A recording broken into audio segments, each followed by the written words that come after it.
kind of interesting headlines, unexpected, I think, because Valorant, my impression has been it's maybe just not in the news as much as it was, right? Like I feel like it's lost a little bit of steam.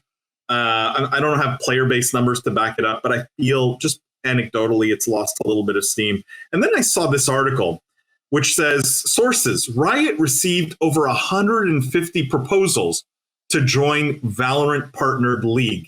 The process should be complete by around Champions. So the article goes on to say that 150 orgs submitted proposals to Riot for a chance to enter the Valorant League next year. 200 organizations expressed preliminary interest. Some failed to follow up. So of the 150 that remain, only obviously a small number are going to get slots. NALCS had a buy-in fee of 10 million. Valorant partnered league is not going to have a buy-in fee. No buy-in fee, zero. So, and 10 teams are going to be compete in North America, Brazilian, and Latin America franchise league. So 10 in each, I believe. It's not a final number, but that's the rumor. So 150 applications. Do you guys think it's because there's no buy-in fee? Do you think there's just this simmering level of hype and excitement around Valorant that is not being captured? Like, what do you guys ascribe this huge number to? Or do you not think it's huge? Maybe that's another take here. I mean, I think that the no buy-in fee here is super critical to understanding this story. I would imagine that kind of a lot of people are shooting their shot because what was it, 25 million for a franchise tag in Overwatch? Yeah, so 20 to 30, depending when you bought in. Yeah. This being, significantly less than that has to have a lot to do with the interest. Significantly less. Zero is I would attribute a lot of these submissions to that. It's I'll be interested to see if the kind of free-to-play model that we've seen in all kinds of other games works with leagues. Yeah, that's an interesting take, Lindsay. Free to play in leagues, right? Free to compete. At least to enter. I mean, there's obviously other variable costs associated with that, but removing the fixed cost from entry. Taking a step back, are you guys surprised that they're not charging? I mean, it does seem very in line with Riot's general MO operating these things, but to charge nothing is a little surprising because clearly these things have value. So they're just leaving, $50, $100 million on the table.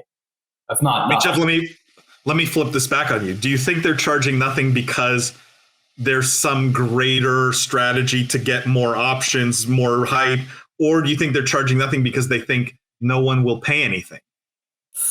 I mean, I don't necessarily think it's either, but if anything, I think it would be more B than A. I don't think there's any world where they're charging nothing because they think it's ultimately it's going to draw so much hype. Oh, look, 200 people apply. It's well, no shit. The four of us could have created an org and applied. That's not 200 in that context seems very low.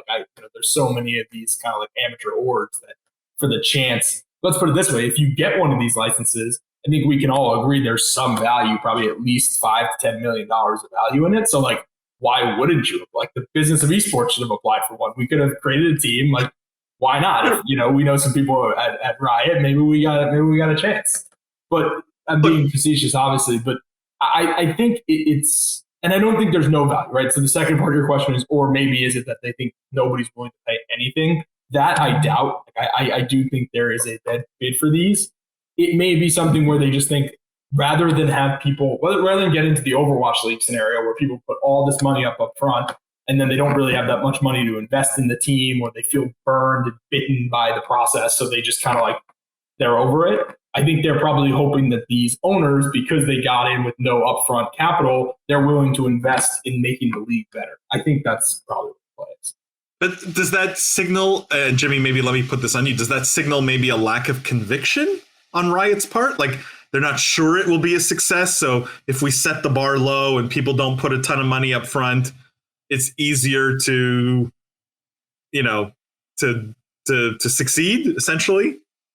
No, I don't think that's the case here. I think Lindsay makes a good point, kind of comparing failures or just terrible pricing or what have you, or learnings from Overwatch and Activision Blizzard. I think Riot knows they have a hit here. And while it might not have been in the forefront of a media cycle recently, doesn't take away that Valorant is a predominant FPS in esports and in gaming culture. And what we know from Riot is they have long-term aspirations to continue to dominate all other genres of gaming. When Valorant was just called Project A, I think it was one of 10 that they announced that were in development at that time. And so if Riot continues to release other games, other esports over the next 5-10 years, they have to A/B test their model. They have to figure out what works, what teams are going to pay, what is supposed to be used as a vehicle to drive attention to the game versus something that makes money in and of itself, what will encourage the other industries that are supporting this ecosystem to participate.